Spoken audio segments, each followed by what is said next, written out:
Welcome to Leveling Up with Lindsay, the podcast where we dive into leadership, small business, and everything in between.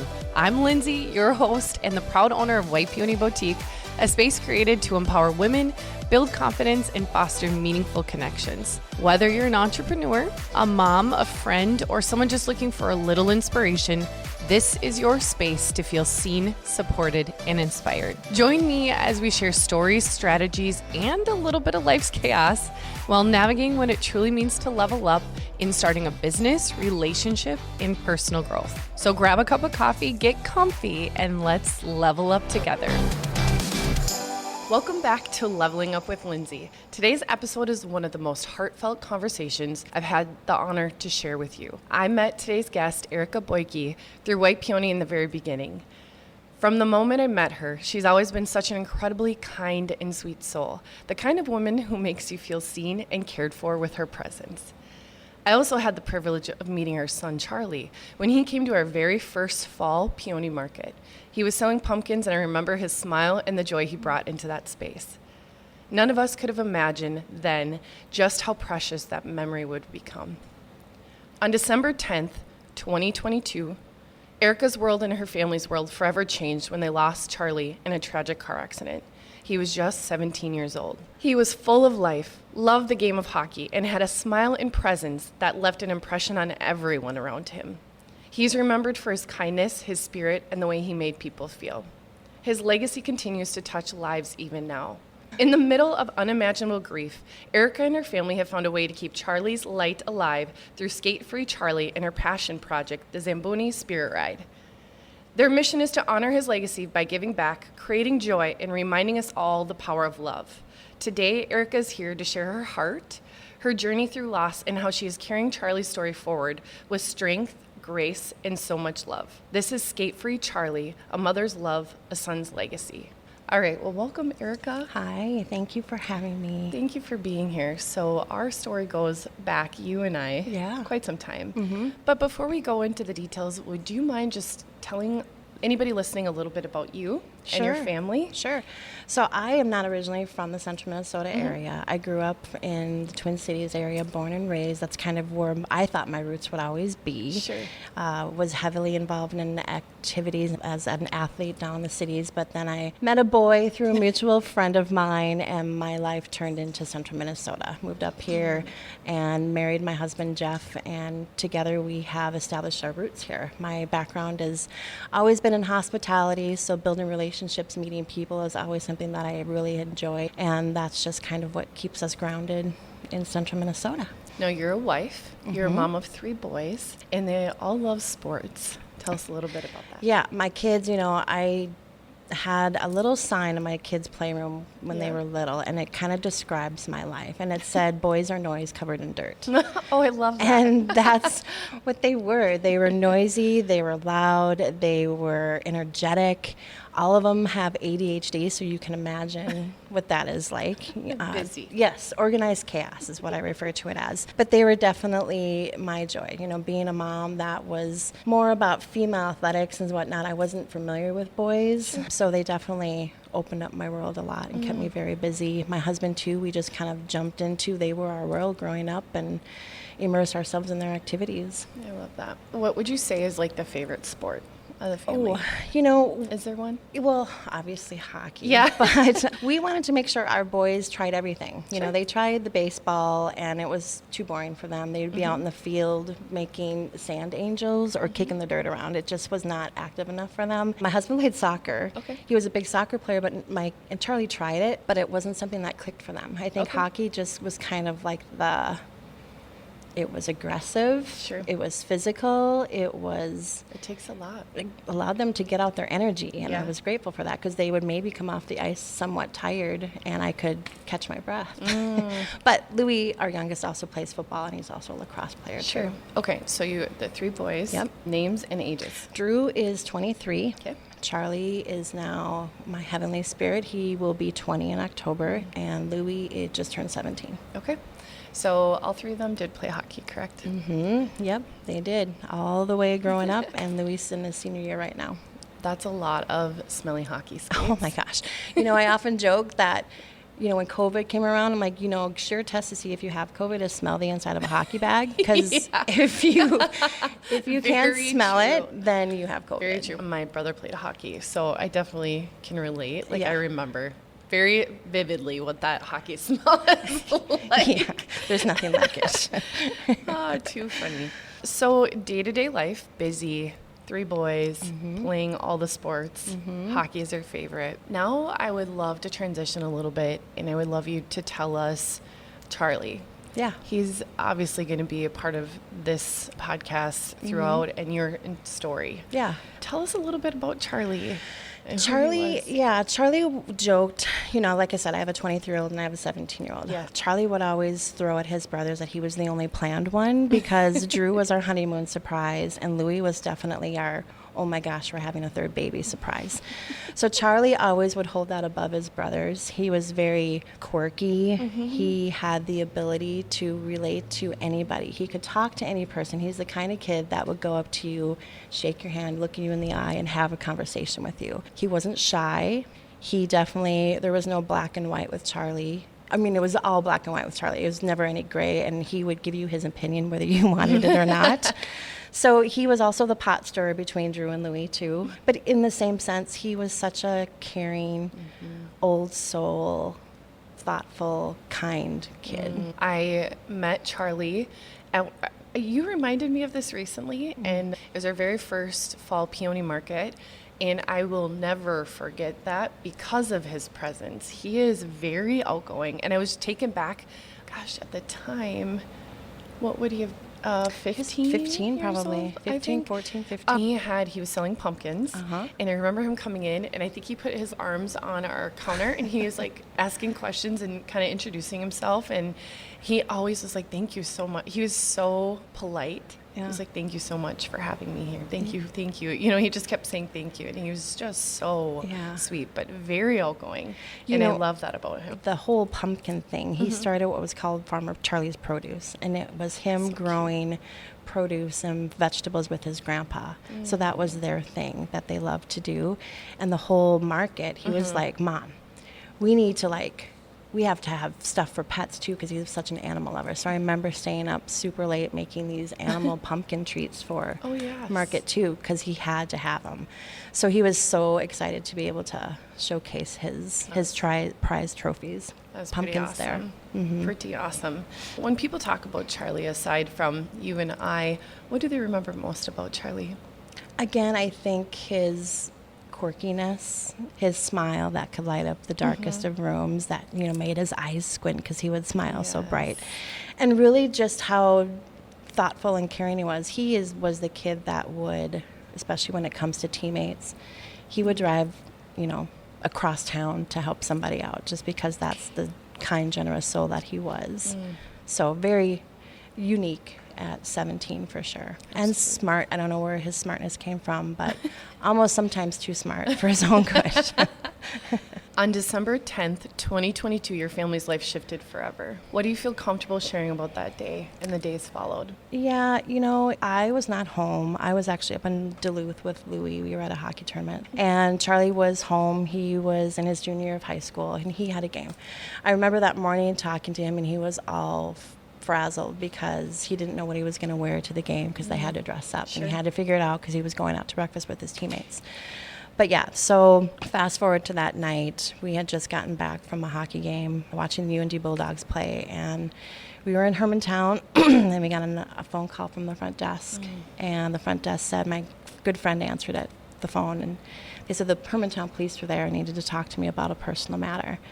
And she was like, well, is this a joke? What do you need to talk to her about? And so I got on the phone, and the police were like, yeah, we need to come up to your room and talk to you about a personal matter. So I hung up the phone, and my heart started pounding, and I remember saying to my friend Jen, I think there's something wrong with Jeff, my husband. And she's like, well, when did you last talk to him? I said, it was earlier today. She goes, well, let's just see what they have to say. So, but also I thought too, maybe it's just something simple, something fixable. Maybe somebody ran into my car, or Drew or Louis did something dumb at home and they couldn't get a hold of Jeff. But when they knocked on the door and they pulled me out into the hallway, I knew it wasn't anything simple or fixable, and they didn't hesitate, and they just told me he was in an accident and he died on impact. And of course, it's a parent's worst nightmare. Louis was on the other side of that door.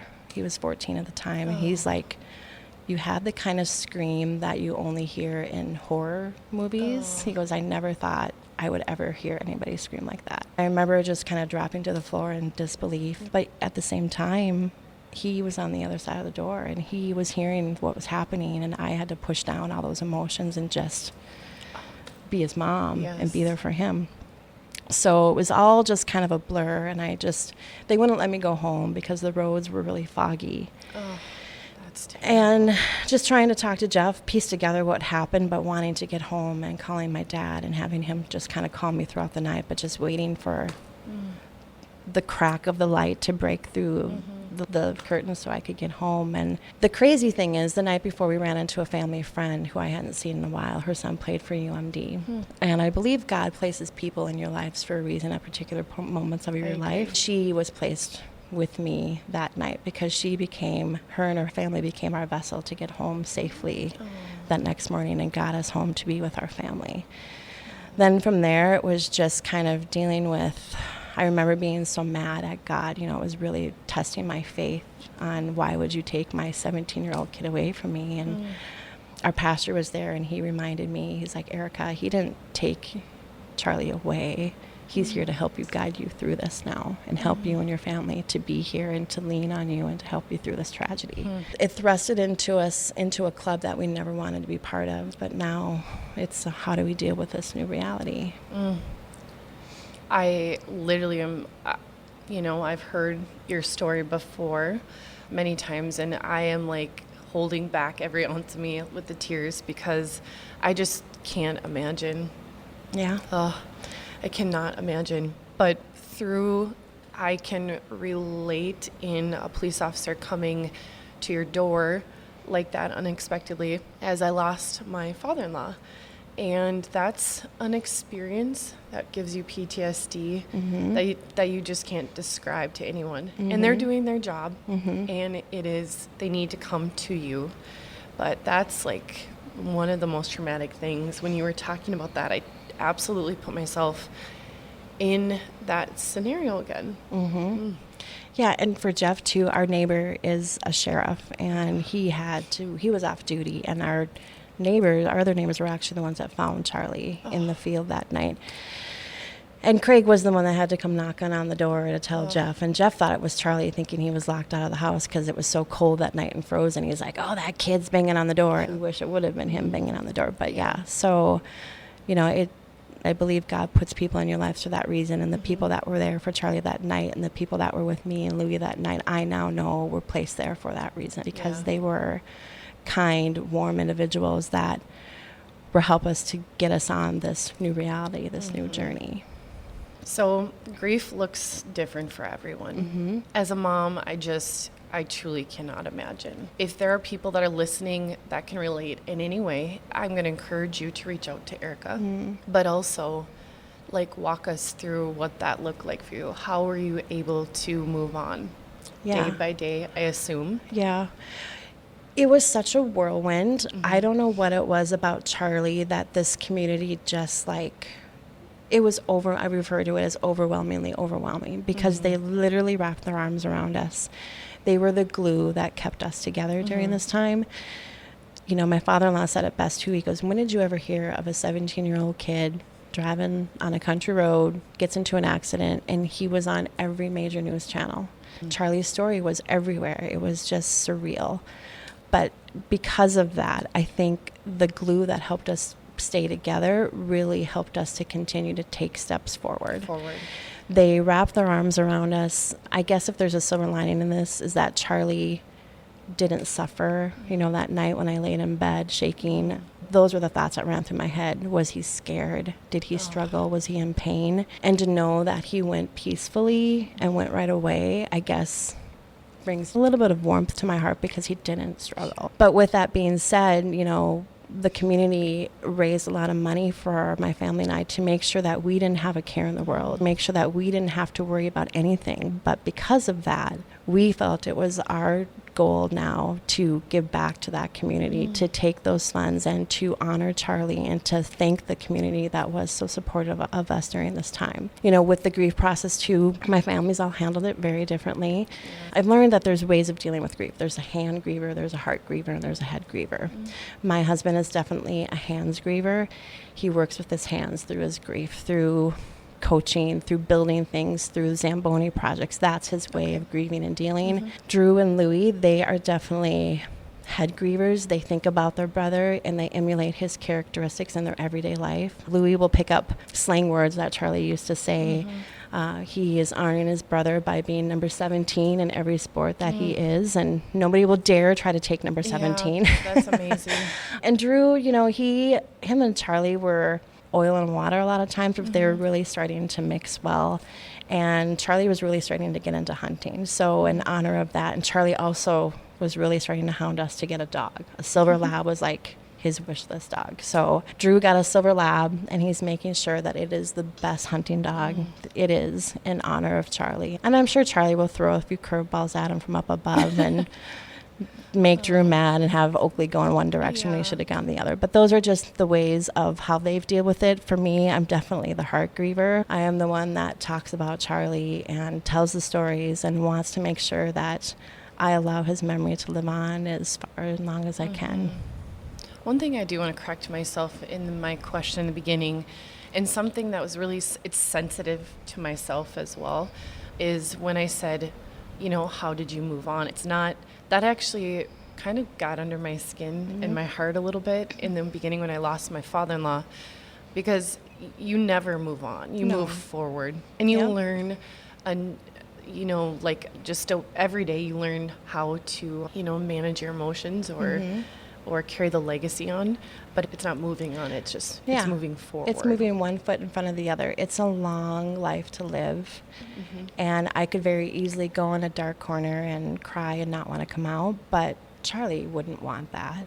That's not who Charlie was. And I know every day I get up, I'm one day closer to our reunion, and I just have to remember that. And I don't know how much time I have here, but I'm going to make every moment, make sure that I'm living in honor of him. A quote that I read that kind of resonated with me earlier on was, it talks about how we're all here on earth too. We're in schooling, we're learning, we're teaching, we're overcoming, we're loving, we're thriving. And when we're done with our schooling, it's our time to go home. And in Charlie's true overachievement fashion, he just completed his schooling much earlier than he was supposed to. So now it's my job down here to continue to teach and to learn and to thrive and to overcome and to love. And when I get up there, I just want him to look at me and say, you did it. I'm proud of you. Okay, cue the tears. That is so amazing. What a way to turn such a tragedy into something so beautiful. Yeah, I think, you know, it's just our way of honoring him. And for those that didn't get a chance to know Charlie, down the road, I want his name to be like, oh yeah, that kid sounded really cool. He sounded like a kid that I could have related to. That's just my legacy now, is to just continue to make his legacy live on. That's amazing. In amongst all of it, your family has really done so many incredible things. It was so cool to see the hockey community specifically. Yeah. And gosh, I remember seeing hockey families and hockey teams, you know, throughout everywhere posting about Charlie and honoring. And I was like, wow, this is an impact. That is legacy that is definitely going all over the world, like all over the United States. Yeah, hockey was his passion. He was probably not the most skilled hockey player, and he would have told you that, but he had a passion for it. His St. Cloud State Huskies were his absolute favorite team, you know. So when he passed away, they physically took, I can't remember the guy's last name, and I apologize, but number 17 for the Huskies, they literally took his nameplate off of their jersey, and they physically handed us his jerseys because we wanted to make sure for his memorial that it was about Charlie. The Minnesota Wild put sticks out for Charlie, and that was the first time they had ever done that. So it was crazy. We've had the unfortunateness, or fortunateness, I guess, of meeting other families who've lost their children who were around the same time or about the same age as hockey players, and I think Charlie was just trying to build an all-star team up there that he could play with and score some goals on. How neat, how cool is that? I love that thought. Tell us a little bit, because you guys have really taken this and created something so cool. You have your mission with the Zambonis. Tell everybody a little bit about that. Yeah, the mission of the Zambonis kind of started out as a joke. It was Jeff wanted to take a sticker and say, it's not me, it was Louie, because Charlie would always blame everything on Louie. We had a lady that worked for Jeff, she created this logo that said Skate Free Charlie, and Skate Free Charlie just kind of emulates what he's doing up there. He's skating free. And it turned into Jeff was going to go on a road trip and take a sticker and go put it on the back of a Zamboni, because Charlie had a bucket list of wanting to go to as many states as he could to watch a hockey game. So obviously now he can't, but this is our way of being able to do that. So we've sent out probably 2,000 stickers. And he is on stickers in Europe. He is on an ice creamer in New Zealand. He is in Brazil. We just got him on a rink in Juneau, Alaska. And the cool thing is, we started this website called skatefreecharlie.org, and we have the Mission Zamboni project on there. And you can see on the map where he is. That's amazing. Everywhere. And people can help us spread that Skate Free Charlie Zamboni mission by just sending in a request for a sticker. And we'll mail them one, and all that we ask in return is that they send us a photo so that we can put them on the map and show their rink with Charlie on it. That is so cool. Yeah, that's really cool. It's been fun to just see how it's taken off. And some of the places that reach out, you're like, holy cow, how are we going to get this there? Like the one in Iceland, the guy said, can you just send me the file, because it'll cost more than you want to send, more money than it would to send it out here. So I'll just create my own sticker. That's amazing. Yeah. That's Iceland. Mm-hmm. Wow.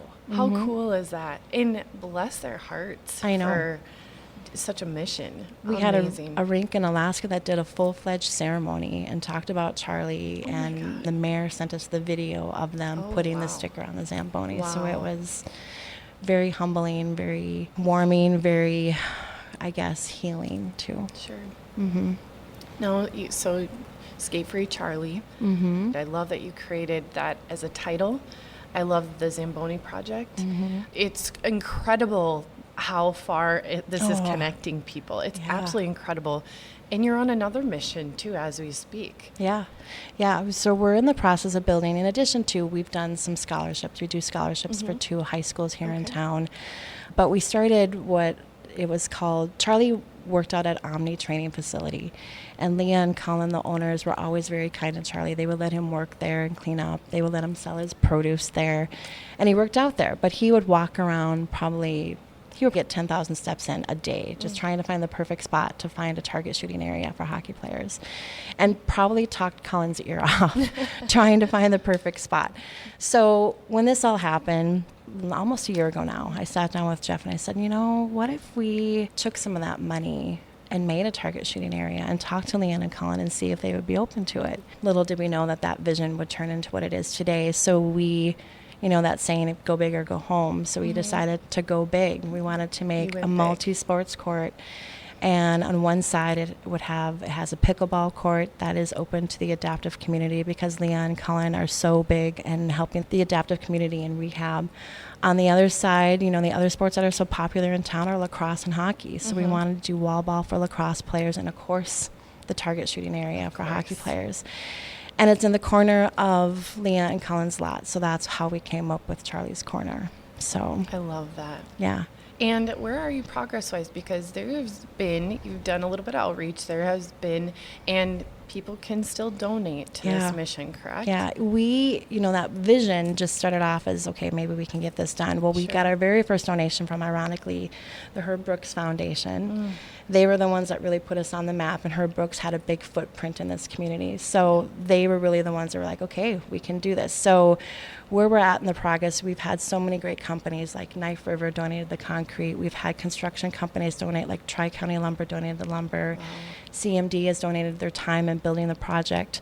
So many other companies that I'm probably going to space names on, but they've really helped us get where we are. We are at the point now where if you drive along on Division, you see it. The wall is there, the fence is up, the target shooting side is almost done. So we're waiting for the little things to make it jazzy, like the floor tiles. We've ordered the gazebo, the pergola for the shelter area. St. Cloud Financial Credit Union is going to be providing us with seating and just, so we're in the process now where we're making things to make it look pretty. You know, a lot of the local teams here, like St. Ben's and the Norsemen, they work out there. So they're like, when are the Nets coming? But they use that space to be out there to warm up. Sure. You also see kids that, you know, Omni is really a community entity in this area. They train athletes in Sartell, Sauk Rapids, St. Cloud, all over. So we're already seeing this community court that was our vision. Yep. People are already coming together as a community to use it. And I think that's what Jeff and I are so excited about, to just drive down Division and see that happen. I was just there the other day and I was kind of humbled by, holy cow, it's here. That's incredible. We did it. It's happening. And if I could package that up and put Charlie's Corners all over, I would be thrilled. That's amazing. What a legacy to continue. I can't imagine, driving by and seeing it being used. And I've actually, it was pretty neat to see one of the teams, I think you said the Norseman that was practicing. You posted a video and I was like, oh, I can't imagine your heart, you know, through this process. Yeah. You know, our goal was to build it for Leanne and Colin, and that's where we stop. We're just the resource that's building it, and for an opportunity for them to have it for the athletes and stuff that they train, because they were so kind of generous to Charlie, and it's just our way of giving back to them too for what they did. Sure. If anyone is interested in donating, where can they do that? They can go to skatefreecharlie.org, and there are a couple links where they can click on. You know, they can certainly be part of the sports court. We have an opportunity where they can purchase pavers and physically be forever part of that. They can honor a loved one. They can honor a business by getting their name etched on a paver that will be stomped on, pucks thrown on, hockey sticks dropped on for here as long as that court is here. So they can take a look at ordering those pavers at skatefreecharlie.org or making that donation for those pavers, or through there. What a great idea with the pavers. Yeah. You just keep connecting all these amazing dots, and I just think it's so inspiring. What do you hope with the legacy of the Zamboni and with Skate Free Charlie, with Charlie's Corner? How do you hope all of this inspires some, you know, future children, the future hockey players? Charlie's legacy continues through this. You know, Skate Free Charlie has evolved in ways that we never imagined. We want to continue to be a beacon for the area, to bring community events, to bring the community together, to bring communities together and our kids and youth together in a stress-free, fun youth environment. It's evolving in ways that is allowing us to hopefully one day have a true foundation for Charlie to continue to create events and things that Charlie was so passionate about with his produce, his animals, his love for sports, and his love for giving back. It's evolving in ways that is allowing me to connect with people that I never thought I would want to connect with, but now I'm so grateful that I can connect with, because I've met women who I'm sad that we're in this connection community together, but I would have never have made those relationships otherwise. It's evolving me in a way that I can get out into community and hopefully start public speaking and sharing our story and how you can take a tragedy and turn it around and make it be a positive impact, not only for your healing process, but to honor those that you miss and want to continue to honor their legacy moving forward. So it's just going to hopefully continue to evolve in ways that will, and Charlie will guide us in what he wants us to do next and how we should be connecting with others. And I hope that people, if I can help one person, whether they've lost a child, and I hope it's not, because it's the worst thing to ever go through, but even if it's a wife who's lost a husband, if I can be just someone that they can lean on through tragedy, through grief, just to offer a shoulder to cry on, or just a place to meet for coffee, to let out some tears, that is a mission that I'm happy to take on. You know, I think for me, one of my biggest sacrifices to know is that Charlie will never have to know the pain of losing a loved one. And it will be my life's mission, because I lost him. And it's just going to be my mission to continue moving forward and soaking up that grief for him. You are such a strong, amazing human, an amazing mother, an amazing wife, an amazing friend. And I can't imagine this not inspiring someone. And especially to have that outlet to reach out to is pretty incredible. Thank you for being here today. Thank you for having me. And I'm very humbled and honored to be here because I've listened to all of your podcasts and everyone that you've had on here has been so inspiring. They're such community leaders, present company included. And it just tells me that what Jeff and I and my family are doing, we're headed into that direction to be able to be an impact for this community. So thank you so much for having me here today. As we close today's episode, I want to pause and honor Erika for her courage, her vulnerability, and her heart in sharing Charlie's story with all of us. What stands out to me the most is that even in the middle of the unimaginable grief, Erika and her family have chosen love. They have chosen to create something bigger than themselves, a movement that keeps Charlie's legacy alive and inspires others to live with kindness, strength, and joy. If you've been moved by today's conversation and want to support their mission, you can visit skatefreecharlie.org to learn more, to donate, or to be part of the upcoming events like the Zamboni Spirit Ride. You can also follow along with their journey on Facebook by searching Skate Free Charlie. Every share, every donation, and every word of encouragement helps carry Charlie's life forward. Erika, thank you for reminding us all that while loss may change everything, love leaves a legacy that never fades. Thank you for listening. If you found this information helpful, please share it with a friend. If you're looking for more information on the topics we covered, please head to the show notes below. And if you wouldn't mind leaving a 5-star rating and review, this would help this mission and our journey to get started. Let's make today and every day an opportunity to level up. Until next time, keep dreaming, keep striving, and keep making a difference.